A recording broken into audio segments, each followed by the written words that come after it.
Do you want me to just go check? I'll show you there's nothing out there. It's probably nothing.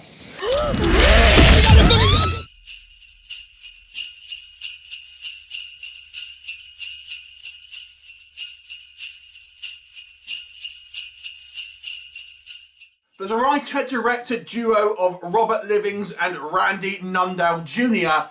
brings us The Christmas Tapes.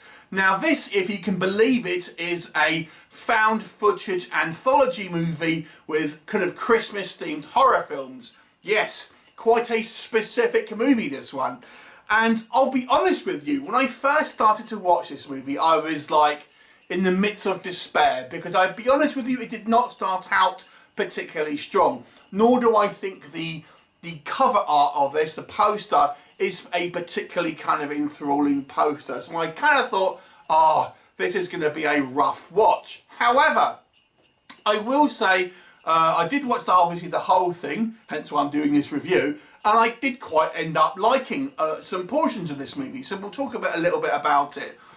But what is the kind of the plot of this movie? As I've said, it's an anthology movie in found footage style, all based around kind of Christmas themed horror stories. Now we have a wraparound story, and this one stars Greg Sestero, who you may know from Tommy Wiseau's The Room. And he is a stranger who knocks upon a house on Christmas Eve. The family is kind of celebrating Christmas, as you'd probably expect, and it all seems quite copacetic initially. But he turns out to hold them hostage and makes them watch a variety of kind of Christmas themed weird VHS kind of style stories. And that's the basis of why these kind of horror anthology exists, so to speak. The game itself is filmed in found footage style. The daughter has a video camera, is kind of filming it. And he's kind of playing and kind of torturing the family as they go. Now this to me was by far and away the weakest element of the movie. The dialogue seemed to be heavily improvised and felt kind of quite unnatural at times. I have to be honest with you, I think the acting was, out of all of the sections, was by far and away the weakest. It wasn't interesting, it just seemed a little bit silly and really wasn't engaging. So this is where you start off the movie. So you're thinking at this point, oh man, this is going to be a rough watch. However, once we get into our actual kind of anthology stories, of which they are technically 4, albeit one of them is only like a couple of minutes short vignette, which I won't really kind of cover, but the other 3 have a little bit of length to them and are actually quite different from one another.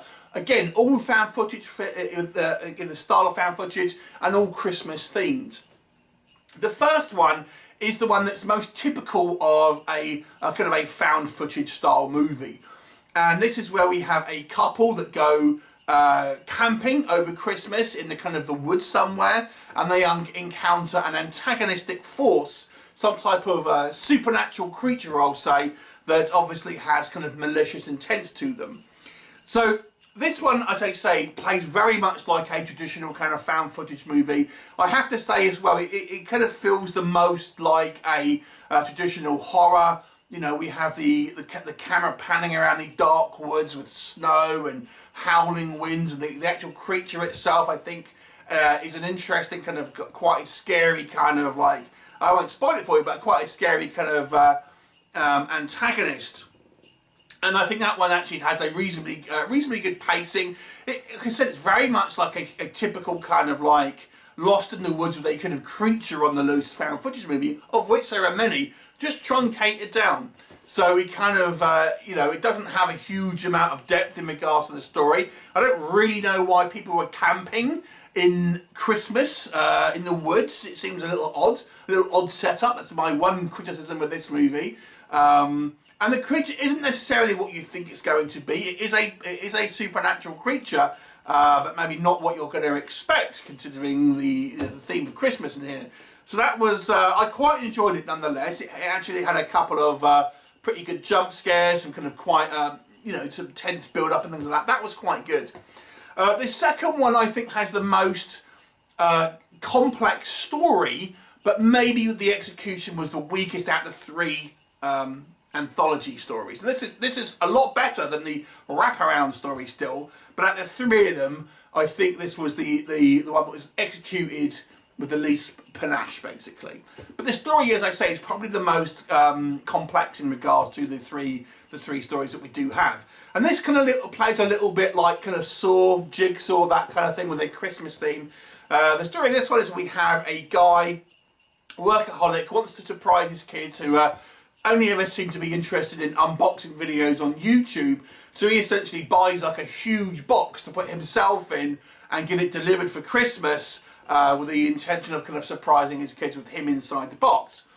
So he buys a box, hires a delivery man who turns out to be Veron Wells dressed as Santa, and it all seems to be going to plan initially. However, it seems Veron Wells as Santa actually has a little bit of personal beef with this guy and ends up putting him through some Christmas-themed Saw-like challenges. That's all I'll say. I don't want to spoil it for you, but nonetheless, there is a Christmas-themed kind of Saw-like challenges where it could be something nice or it could be something naughty. Is the best way I'd maybe look at that one.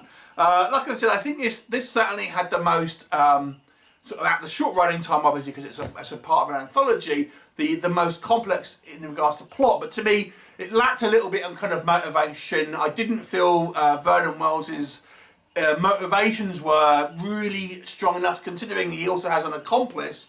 And I think when we kind of see let's call it the traps, exactly. I don't want to spoil what it is exactly, but when we get these challenges, these traps, they're a little bit underwhelming. But I like the idea.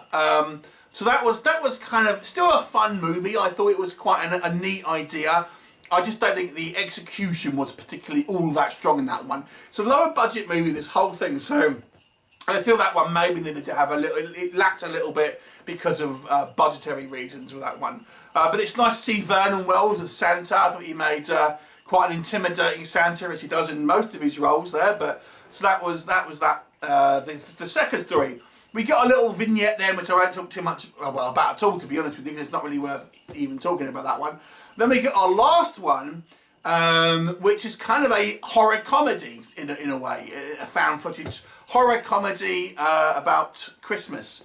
And this one we have a couple moving to their new house on Christmas Eve, but their delivery, their delivery of furniture and whatnot is broken down, so they're there without any kind of possessions.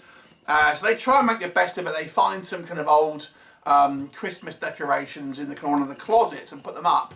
But it may well be that this house is haunted, and they call a paranormal investigator in who seems a little bit eccentric, and he's played by Dave Sheridan in a great comedic performance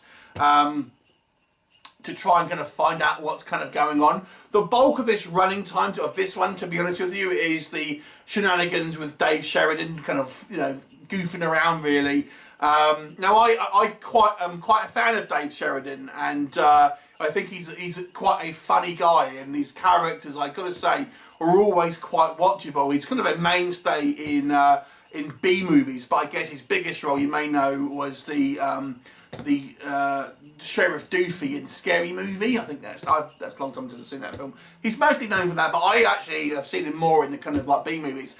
I actually thought he was quite a funny character. There's some kind of quite fun shenanigans. I think maybe the joke goes on a little bit too long, to be honest. And we do there is actually a supernatural element to this kind of movie as well. It kind of has a few elements of kind of scariness, and the ending is a bit goofy, but it's kind of fun, I will say. But I thought Dave Sheridan, for me at least, was quite watchable and kind of quite funny as this kind of like eccentric paranormal investigator who, that's all they can get on kind of Christmas Eve. They're trying to have to put up with these like shenanigans and stuff like that. But the actual rest of the cast and the story is played relatively straight. It's just kind of Dave Sheridan's character is a bit kind of wacky. I kind of found it funny. That admittedly might be something which is a bit more subjective, depending on your own point of view, but I kind of quite liked it. I just think the joke wore a little long on that one. And then it wraps up with our main kind of like wraparound story with Greg Sestero. So I gotta be honest with you, I think the wraparound story is incredibly weak. But I quite enjoyed our three stories, to be honest. I thought they did it well, where we had three very different style of stories. I thought the feel of them were quite different, which gives it a good amount of variety in this movie. And, you know, we did have a couple of scary, we had a couple of kind of like, you know, we had some funny ones, we had kind of like a bit more of a complex one. So I actually thought those elements worked quite well. It does struggle a little bit under the budget. You can just tell this is kind of like made somewhat on a shoestring. Probably the most money going on our kind of our named actors there. But if you can kind of get over the kind of the real quite poor wraparound story, I think you might enjoy the kind of the segments at least. So yeah, I actually will say this is probably an above average movie. I have to say I quite enjoyed it at the end of the day. So I'll give it a 6 out of 10 because most running time, most of the minutes on this movie are on the better stuff. But there's just a kind of a just that kind of wraparound story is quite poor. Have you seen it? Would you watch it? Leave me a comment and I'll look forward to seeing you next time. Bye for now.